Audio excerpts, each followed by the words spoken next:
Hey, ladies and gentlemen, thank you all for being back for another episode of J1Q Just One Question, that podcast that's dedicated to inspiration, education, and bringing resources to the minority voices and community to show you there's another way out and to continue helping you to grow. So, thank you to the Minority Report Facebook group. Make sure you take an opportunity to join in and grow if you're interested in learning about podcasting and networking as well. Today's guest we're going to be bringing to you is someone I'm really excited to talk with. We had a talk prior, and I really was just motivated by the passion and words that we were speaking about. We're going to be talking about issues, dealing with issues, working through life's issues. Otherwise, as he said, it's going to work on you, right? If you don't deal with those issues, it's going to come to you. So, without any further ado, ladies and gentlemen, let's jump right into it and welcome our guest, Maurice F. Martin. Thank you. Thank you. Thank you for having Yes. me. I appreciate it. No, man, thank you for being here. I really appreciate this because to me, it's one of the things that I often talk about is we need to get past our trauma, whatever it Hmm. is, childhood, adult, because it was so crazy that my wife and I were talking, and she said, I ordered something off of Amazon, and it came in the mail. And she said, I can tell when you're maybe going through down times or depression or something. She said, Hmm. because you order little small things. And it was a reflection of how I told her when I was little, my aunt would send me something in the mail, a little card, and it had $5 in it. And it Hmm. was like Christmas to me. Every month I would get a card in the mail, and I would run to the mailbox or just run once. And that dawned on me. I was like, wow, it still affects me to this day. I still Mm. go to the mailbox because in my childhood, that was something that brought a little bit of happiness to me, a lot of Hmm. happiness, actually. Man, I'm already diving into it. Tell you what, before we get into that, we'll come back to it. How about you take a little bit of time, introduce yourself to our listeners because they can read anything on the screen from your bio or information, but I want them to hear it coming from you. So take the floor and let the listeners know who you are. Why should they listen to you? Yeah, well, thank you so much, first of all, for having me on. The easiest way that I can describe myself, I am an author, an inspirational speaker, a life coach. In terms of my accomplishments and who I am as a human, I spent my 20s as a musician, and I worked with Grammy winners and Emmy winners, had national licensing deals, and really accomplished some major things in my life. But the reality was that a lot of the issues that I'd had from my childhood and even in my early 20s, they left me scarred. I was depressed, anxious, really broken in a lot of ways. And so by the time I got into my 30s, as my music career started to fade, I was left with the fact that if I don't heal from these problems, if I don't deal with these problems, they're going to keep dealing with me. I'll be honest that I got to a point in my life I was suicidal. I was literally at the edge, like not wanting to live anymore, and I started to come out of it. I started to grow. I had a life changing moment that changed everything, and so now I'm at a point in my life where I'm just trying to help people. I'm trying to help people deal with their own problems and grow through their own problems. I guess that's the easiest way to describe myself. I'm a person on a mission to help people who look like what I used to look like. I love that. And ladies and gentlemen, as I always tell you who are listening to this on the audio podcast, make sure you go and check out the video as well so you can see an example and maybe show a friend or a family member or y- your kids, two black men talking openly about some Hmm. mental issues or anything Come with their on. life because I myself am open with all my listeners and they know I'm very transparent. I went through my suicidal tendencies and so forth Hmm. as I was and I still go through therapy occasionally and so forth, being in the service. And I show this tattoo here so the listeners will be able to see some Mm. who are coming in for the first time. So on this arm, it says Mm. continue with the ellipses of three dots, and then on Hmm. the other arm with the semicolon to fight, right? That's So good. continue to fight. And I placed it Hmm. there in this position. So if I ever look down, I see it. So for I those love it. moments, right? I And love it. I tell people because I have a second podcast that's going to be launching for Black veterans and mental health, and I say it's okay to not be okay. Mm, Reach out for help. So, but we're going to continue through this journey here in this part. So, let's talk about your coaching program, and I sincerely mm, appreciate you for being open and telling listeners about that. mm, Where in your journey did you decide, hey, this is something that I need to share back with people, mm, right? Because we can decide, you know what, I'm doing this, but I don't think I'm ready to let others know because I feel vulnerable. Where do you feel mhm. that that was the moment for you? That's a great question. I'll be honest. I'm one of those guys. Some of your listeners might be this way too. People always came to me for advice, and have always come to me for my opinions, my thoughts, my wisdom, even since I was a little kid. And so one thing that I've told people is once I got healthy, it's kind of like helping people had already chosen me. Um, I think that the funniest thing is that in my most broken states, I questioned why everybody still came to me. So there were already people saying, Maurice, I just need a little bit of your time. Could you help me work through things? And I would think, my life is a train wreck. Why would you come to me? So as my life started to evolve and as I started to heal, as I started to have my own breakthroughs, I think that part of me that really wanted to help people, it just came alive even more naturally because it's really who I've always been. It's just that I wasn't always healthy enough to be him. And I think that now it's just really me embracing who I've been my entire life, and that's the natural and beautiful thing. It is so interesting because those moments that we go through in life, they resonate with us to say, why me, right? Why am I chosen? Why am I the one that deserves to speak Mhm. out? And for me, and occasionally I still kind of go through this. I heard the term imposter syndrome for like first Mhm. time within the last 6 months, a year, or so forth. Didn't Yep. understand what it meant, but I would always have people say, my aunt especially, she's my biggest like fan and supporter. She tell me you need to Mhm. write a book Is this the same because aunt who used to send you the five yes, dollars? yes. And let me tell you a quick story. The same aunt that traumatized me from eating vegetables. So she, I, a quick little side story on it. Uh-huh. Um, she used to live in Richmond, Virginia. I grew up primarily in Charleston, South Carolina. So for Mhm. me, snacks were Little Debbie's, Mhm. sugary items, cakes, anything like that. But when I went to go visit her, my cousin, she was healthy and eating it like that. So one time, my cousin and I, hey, come in from playing outside. He sits down, I sit down. There's a plate, there's broccoli down there. I'm like, what's this? I'm like maybe 10, 12 years old. She's like, oh, it's a snack. My cousin, he chews it up. I'm like, I don't, where's the cake? Where's, the soda? So she says, well, you're not hungry, don't eat. We go back out to eat. Dinner time comes back in. She got some macaroni, some chicken, whatever. My cousin sits down. I sit down. There's the broccoli. There's that Wait, broccoli again. yes, he's got chicken though.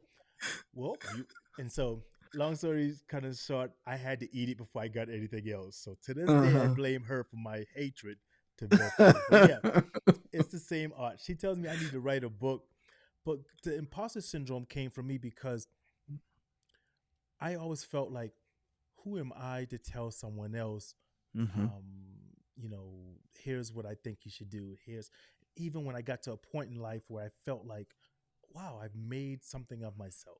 I still Mhm. felt like no one's going to listen to me. But, she kept saying, there's Mhm. someone that's going to hear you and is going to help them. And I said, I'm going to start this book. I'm going to start this podcast because that journey is helping me to become therapeutic. So Mhm. within your journey, now you've got people listening to you. Now you've got a platform where you're sharing this. Mhm. How does that kind of start to take off? The trajectory start to go up to take you to where you're at now. Where does that level go to? Mhm. Well, I'll start off by saying I don't think that we ever completely leave that place you just described, and I think that that's the humility in it all, is that I still wonder, why on earth would a person listen to me? Why on earth would a person read my books, right? And what I'm learning is that there's something in you that I need to hear, and there's something in me that you need to hear. And if we find a way to walk all the way in the fullness of who we were born to be, that's purpose, right? If you walk all the way in your purpose, then your family benefits, strangers benefit, everybody benefits from being around you. To me, the trajectory is I get a little stronger, I get a little healthier, then I give back to everybody around me. And then because they're a little stronger and they're a little better, they give back to me. I see that as, let me quote the Lion King. It's the circle of life, right? That we give life to one another, you can improve a mood, you can improve a mindset, you can lift a spirit just by walking in your authenticity and sharing the best of you. And so that's where I'm at in my life is I'm just embracing the journey. I'm not perfect. I don't have it all together, but I do have something to share because I'm a human who's growing and learning like everybody else. It is so true because when we're in that process, sometimes people think, well, if you're a coach or you're, whatever, then you've got it all together. Mhm. And that's not the case. We all have our battles. Even to this day, I still deal with childhood issues or trauma, Mhm. whatever it is, but I'm more cognizant of what's going on and I'm That's it. able to then deal with it in that moment. So when I first met my wife, I would tell her, hey, I've been in the service for this time and I've got some issues because I've learned that those demons, those issues or whatever would creep up and affect my Yes. life. That's it. Even to the point where my sister told me one time, she said, you know what, you never tell me you love me. I'm like, what Mm. are you talking about, girl? I do this and I do that and I do. She's like, yeah, but you never say the words. And I was Mm. like, whoa, because Mm. I never heard it coming up. I Mhm. was bought things, I was given things, but I never really heard over and over. So to me, it wasn't a normal thing to do is to tell people you Mhm. love them. But that Mhm. affected my relationships. And we have to um, start now in order to change those generational, and I'm going to use a term here that I decided to change, Mm. generational choices. Because I hear Mm. too often people say breaking generational curses. We Mhm. aren't cursed. Mm. No Mm. one put a spell on us. No one did Come Eye on. of Newt and said, Pooh, Come on. shalabamulaba. Come on. Come on. So Come on. it's a choice. Mm. But with that choice, what I had to learn is that my mom, her parents, going back, they were just teaching the next generation what they were taught. It was Mm. normal to teach them to have cake or to. Mhm. I was like, I need to be that change. So when my Mm. son comes to me and says, Dad, can I get a snack? Go get a snack, kid. Well, I got these chips. Nope. Fruits, banana, something like that. I got to be the change. My wife has to be the change.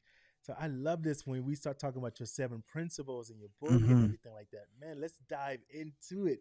Mhm. What do you want to tell the listeners right now to maybe who is sitting in their car, in their vehicle, about Mhm. to clock into work?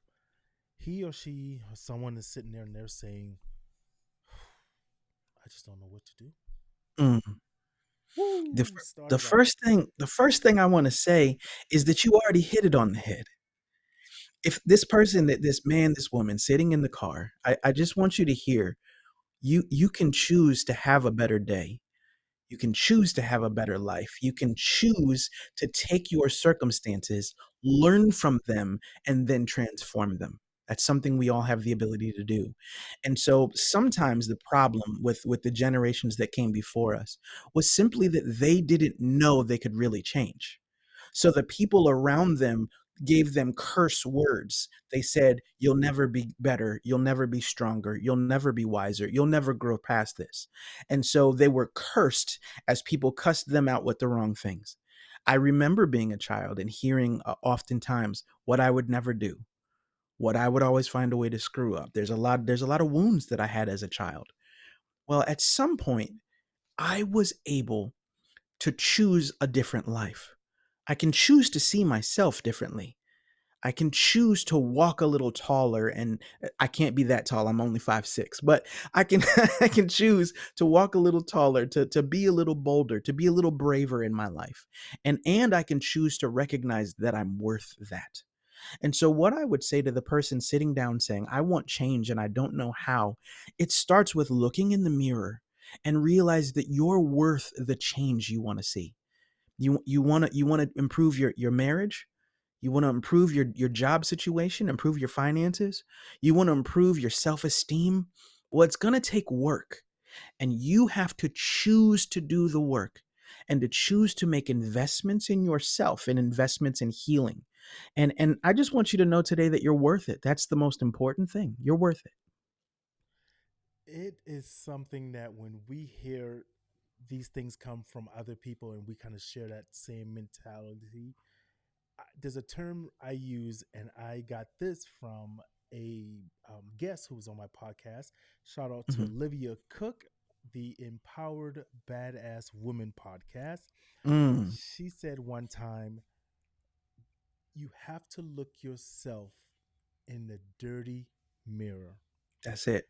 And you got to do one of the hardest things I think that's going to probably be forever you to do. Mhm. You got to be truthful with yourself and That's it. tell yourself what you need to fix. Because everyone tells you, hey, maybe you can adjust this, maybe, and then it's easy to go, no, what are you talking about? I don't need to do Mhm. that. But when you look yourself in the mirror and say, man, my life is this, my life is that, I got to do something about it. That's where I think it feels it starts. You got to start with yourself first.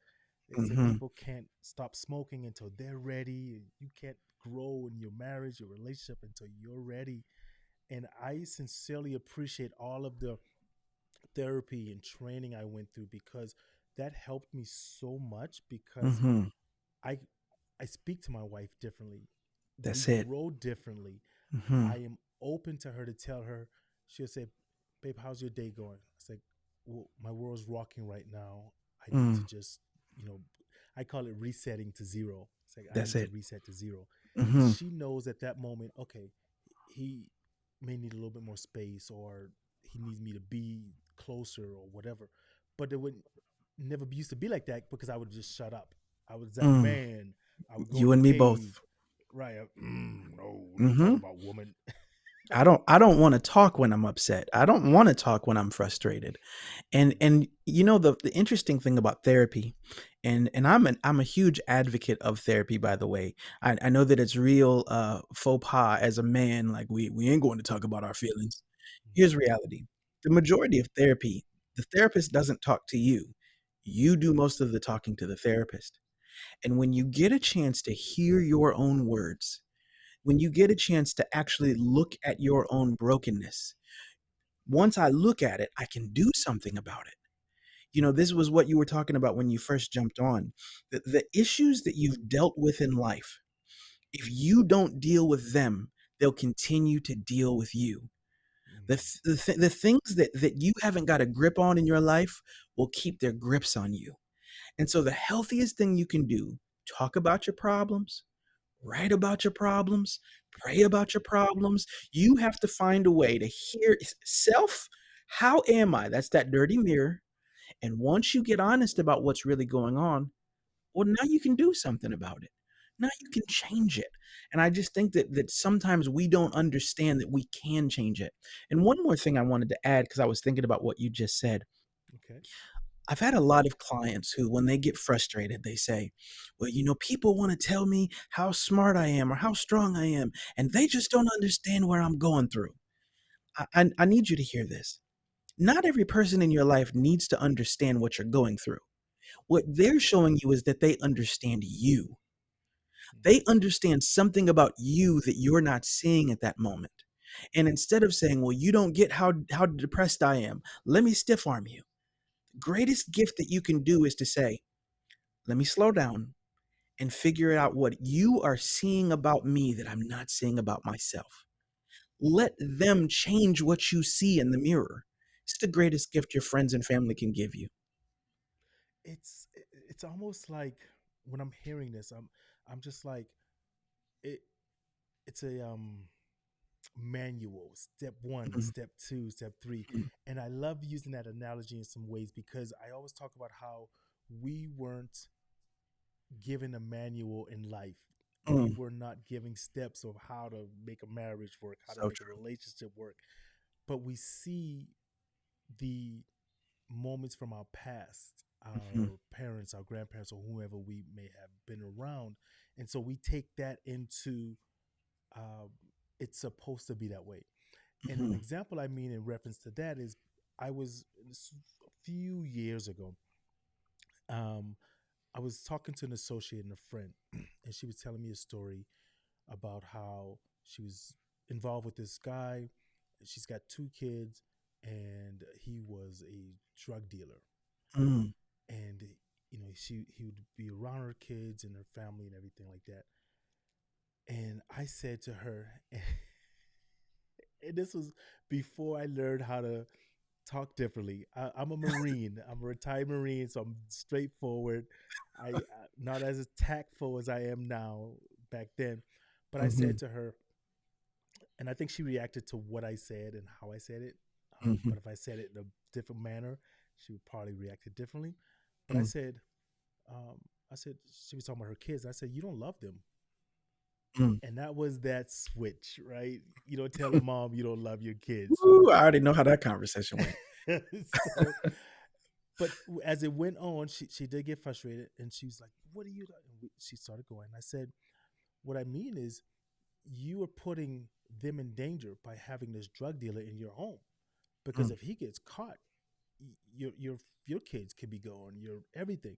But I love mhm, him, so then you love him, not them, because you're not giving, and you don't love yourself mm, enough to say I don't deserve this. That's where I was kind of going with this, right? You have to get to a point where you says I deserve to not be mm, cheated on. I deserve to not be in a position in life where someone's going to endanger my finances, or um, one of the funniest words, and I'm gonna throw it back to you here in a second. That mhm, I one of the most powerful words or funniest moments I say that I started saying when I would give my talking points, as I would say, just use the word no, and that's it.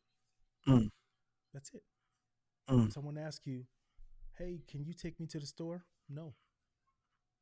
Because we feel that we have to give them an excuse of why. so We true. have to justify to them, well, can I borrow $10? No, because I got now I'm maybe making up a lie because I got Mhm, to go do A, B, and C.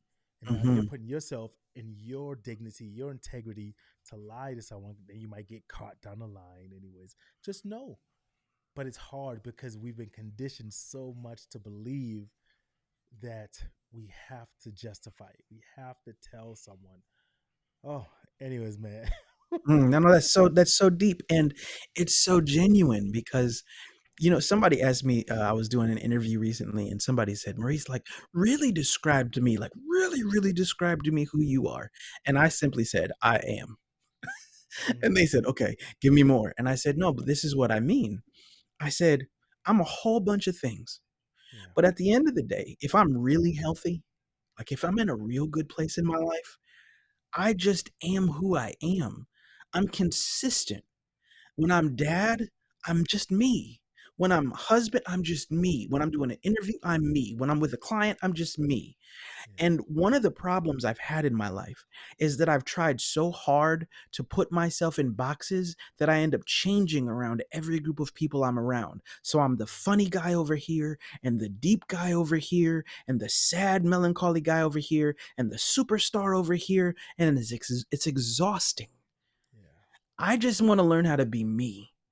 And when you say learn how to say no and just stand on it, because some things don't have to be explained. If I am a man of integrity, if I'm a man of honor, if I'm a man of truth, then when you ask me a question and I tell you no, then just know it's for good reason.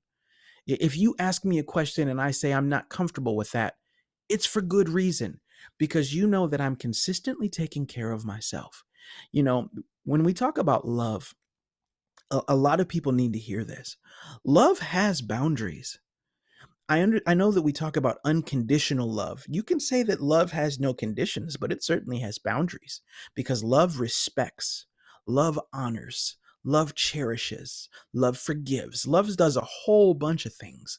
And so sometimes the way I love myself is by putting up boundaries that aren't going to destroy me or destroy the people around me. And so I think that, what you just shared, that's real wisdom.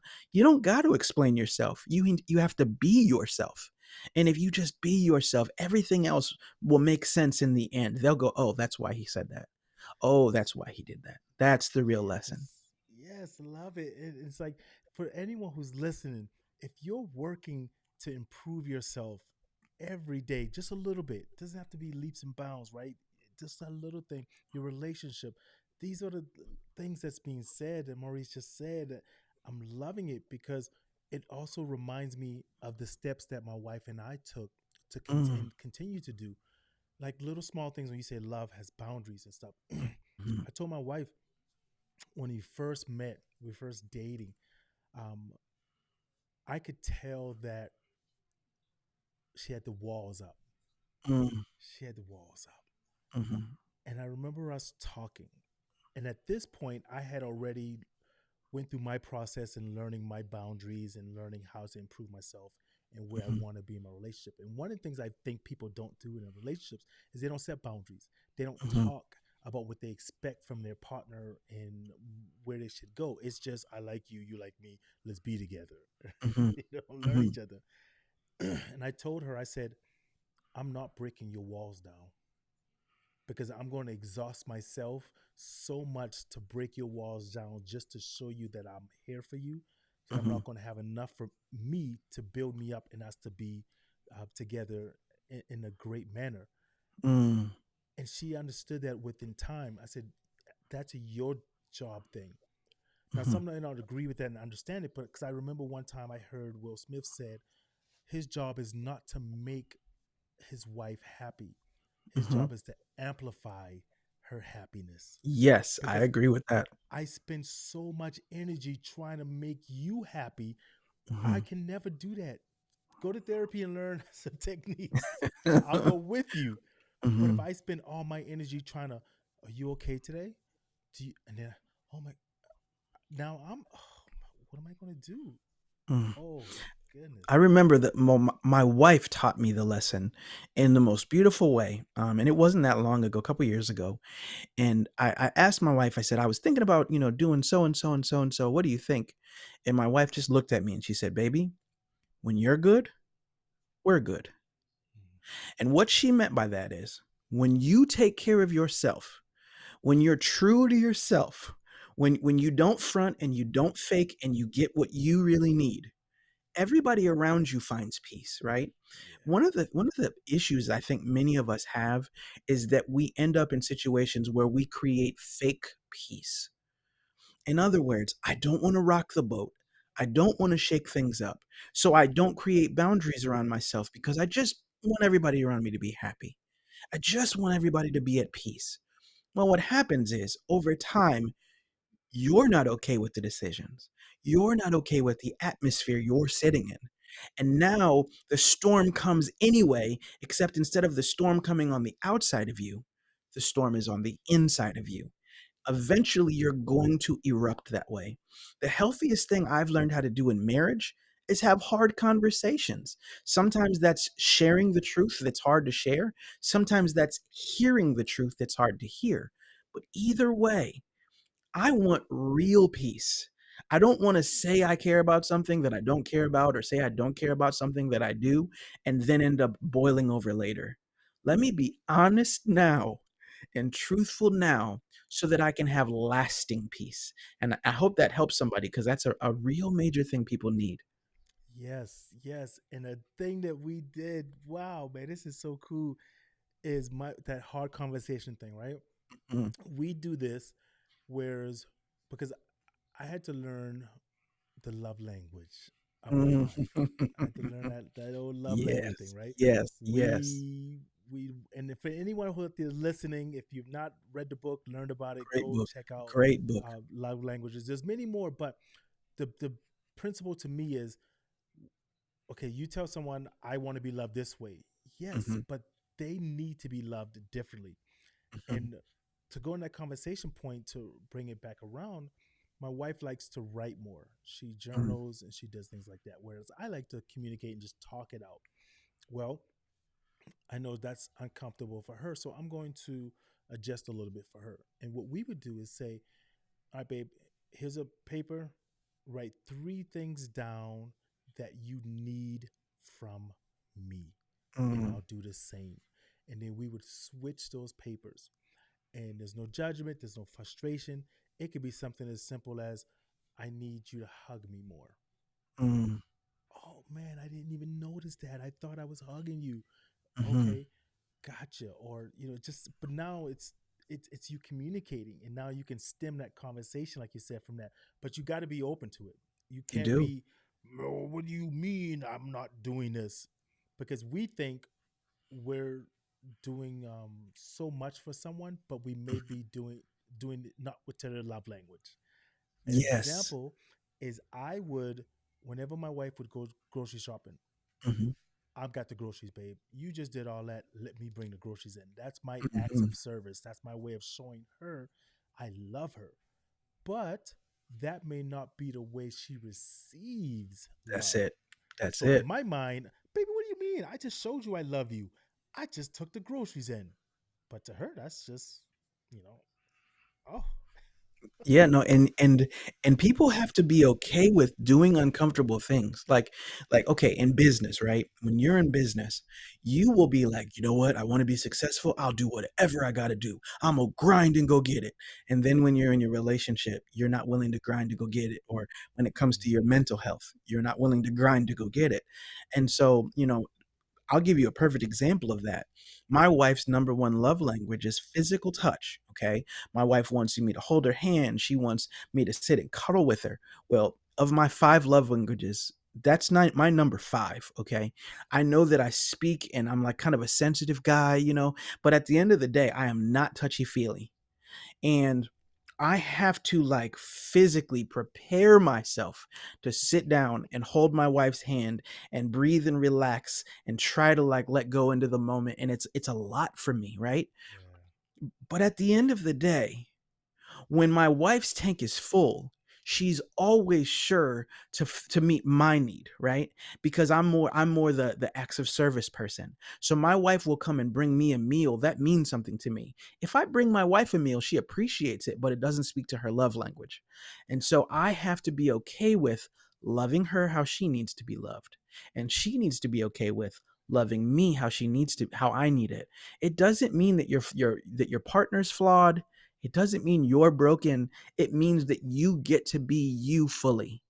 And you get to embrace the awkwardness, the difficulties, the quirkiness of your partner. Like we're none of us are perfect. We all got something. And so I'm just thankful I have somebody who will put up with my stuff, learn about me, and pour back into me. That's the beautiful part. yes, and that's what we yearn for, and we want, right? We want that partner that we can count on us. But anyone who's listening to this, I'm going to say something, and I hope you understand that. If you want the things that you want, it starts with you. Come Don't on. put the blame on anyone else. Don't tell, I didn't get this because that. It's you. You've got to Mhm. work to getting yourself better. And 100%. I remember this line from I keep forgetting the name of this show, but Taraji P Henson's character said it when she said, "The streets aren't made for everyone. That's why they made sidewalks." Mm. I was like, "What? Oh my goodness. Woo. You Oh, that's want good. to be wealthy, healthy, whatever your goals are, right? We talk about Mhm. the resolutions. Well, those are the tough roads. The streets will teach you, right? You grow up in the streets, you're going to be tough. Mhm. But if you ain't ready to do what needs to be done to make your marriage, your relationship work, to say, I need help, I need to go to a therapist. I need, then get on the sidewalk because you're not Hmm. ready to do the tough work it needs to improve your mindset, your life, and everything like that. This is Mm. dropping the beats on. I love the gems in here, Woo! Maurice. This is good. No, this is good. We having a real talk, and I want to jump in on that because it's just like the conversation right now is just like, ah, man, it's like everything I need to hear and everything you need to hear and everything they need to hear, right? Yeah. And y- anytime a person comes up to me and they say, Maurice, how do I fix my relationship? I give the same answer 100% of the time. So if you can email me right now, maurice@mauricefmartin.com, and you email me, this is the answer. How do I fix my relationship? Fix you. No, no, no, no, no, no. You don't understand. My husband's been acting crazy. He's wilding out. Okay. Fix you. Okay. But I'm suspecting that fix you. Why do you say that? Well, at the end of the day, the first thing I know is that we all have brokenness, we all have pain, we all have problems. If I'm paying so much attention to the flaws and the issues of my partner, I am neglecting the personal growth of myself. I'll say that again. If I'm so busy tripping on everything going on with my partner, my spouse, my loved ones, my boss, my coworkers, if my brain is always on them, I'm missing out on life's greatest opportunities to grow, heal, and transform. One thing that you will find is that when you fix you, you will always drive change in the people around you. Now, there's different types of change that can evolve, but one thing I've learned is this.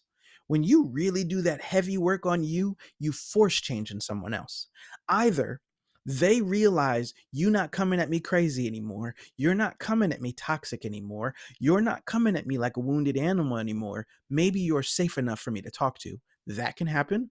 Or sometimes, because you grow and you transform, you will make it clear that the people who qualified for your last season don't qualify for the next one. Either way, if you've done the work on you, you're prepared for everything you need in the season to come. So, the greatest thing I can give you, don't just trip on your husband, don't just trip on your wife, don't just trip on your kids. Trip on the man in the mirror, the woman in the mirror. Heal them, improve them, and then watch other situations around you change. I promise that's how life works. I promise that's how it happens. My wife couldn't change me, okay? When I was high and drunk every day and having all kinds of problems, I'm too strong for my wife to change. So my wife changed herself. She worked on her and it inspired me to grow. Well, there's been some seasons when my wife was off and I kept healing and I kept growing and I inspired her to heal and grow. That's the beautiful cycle. So I just want to tell y'all, man, just don't be afraid to do that work on your own. Love it, love it. And if you keep doing that, what you don't want to give them is Emotional damage. no Come on, emotional damage. tell the All truth. right. So let's jump into your book because we were just rolling just now, but your book is titled Your Butt is Too Big. Now, Mhm. before you say this, any listeners, you're going to be like, your what is too big? Here's my take on it because I love looking at things differently. The Mhm. title, most people are going to think of an anatomy part. It might be, but correct me if I'm wrong here. To me, when I first saw it, I looked at it as your excuse because I tell my son all the time, but is the beginning of an excuse. Come So on. am I kind of right there a You're little bit? 100% right. Okay, all right. You're So talk 100% right. about your book. Tell the listeners what your book is, what it's about, and where can they find it. Mhm. Ladies and gentlemen, your butt is too big, or at least it might be. You know your butt is too big if you find yourself talking about the things you want in life, but not doing the work to get them. If you're talking about the life you'd love to live, but you're not working towards those things, your butt is too big. This book is really a journey. It's personal stories, personal revelations, and also things that I've learned as a counselor and a coach.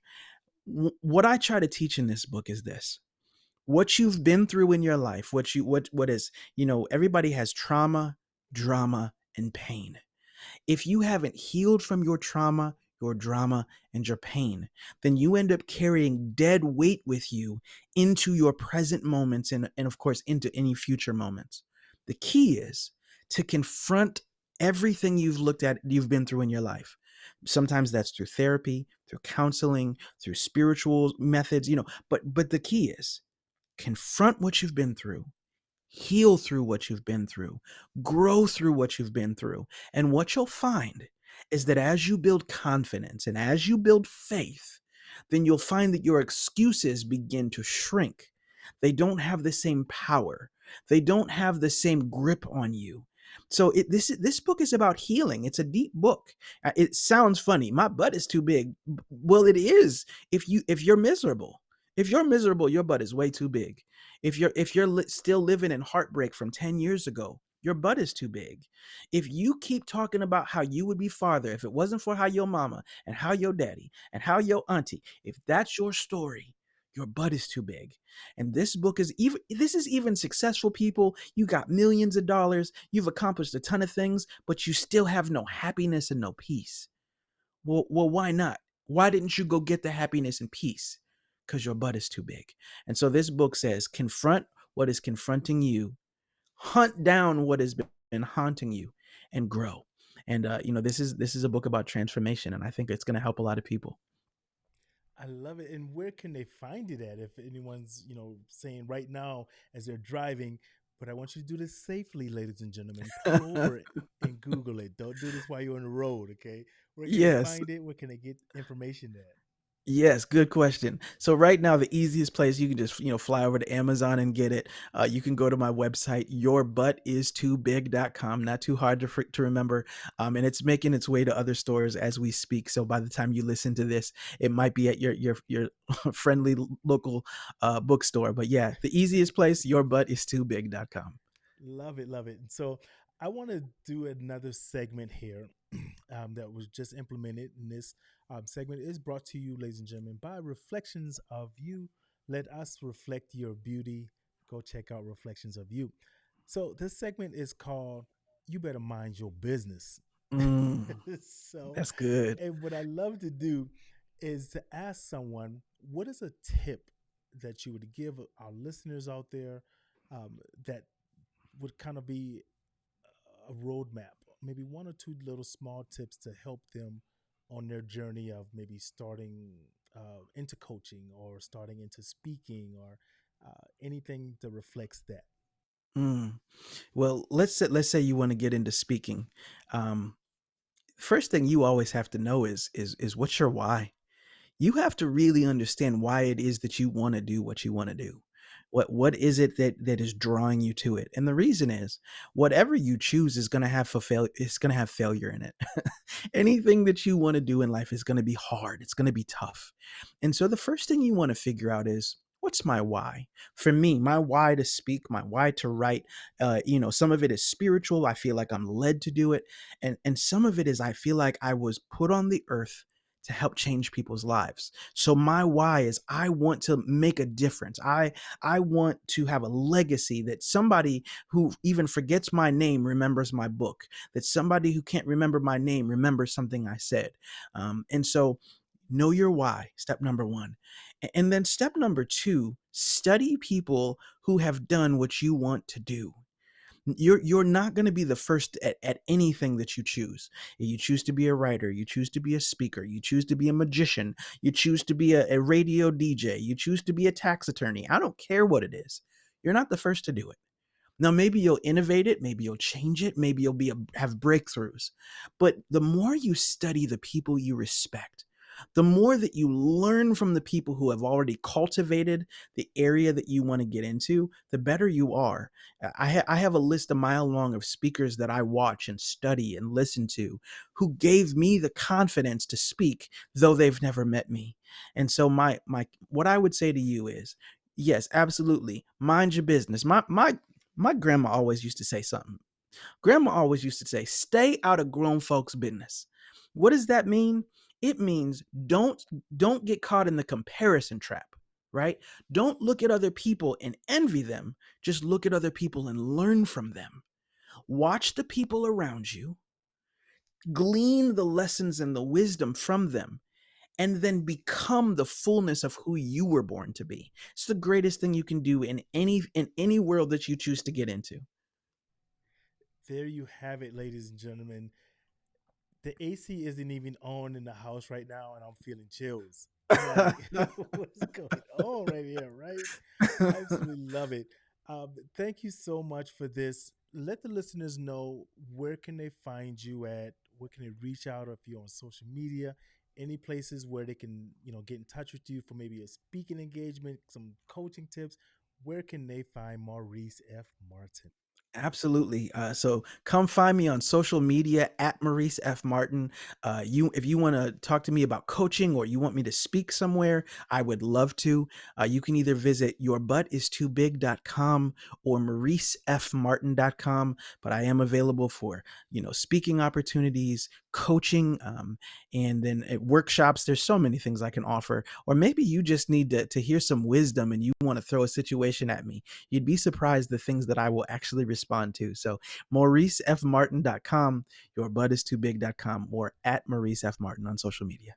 Yes, yes, yes. So do me one quick favor. So I want you to hold on for me. I'm going to wrap this up and get some of these bills paid for these sponsors. And then I'm coming right back to you. But hold on for 1 second, sir. Thank you so much. Ladies and gentlemen, thank you for tuning in to another episode of Just One Question. That podcast, like I said, we're bringing the information that you need, the resources, the inspiration, the education. We're trying to ensure that we stop these generational curses and turn it into a generational choice. That's what I feel my voice is here for, and I appreciate that. And also know that this episode is being brought to you by Hustle 1977. For those who grind, you deserve to relax. Why not relax with a glass of smooth tasting Hustle brand whiskey? Thank you. And once again, as I always say, ensure that you keep living while you are alive. Thank you for listening to Just One Question. I know you enjoyed the show because you made it this far. If you want to hear more, subscribe, share, and don't forget to give us a 5-star review. Now, what's your one question?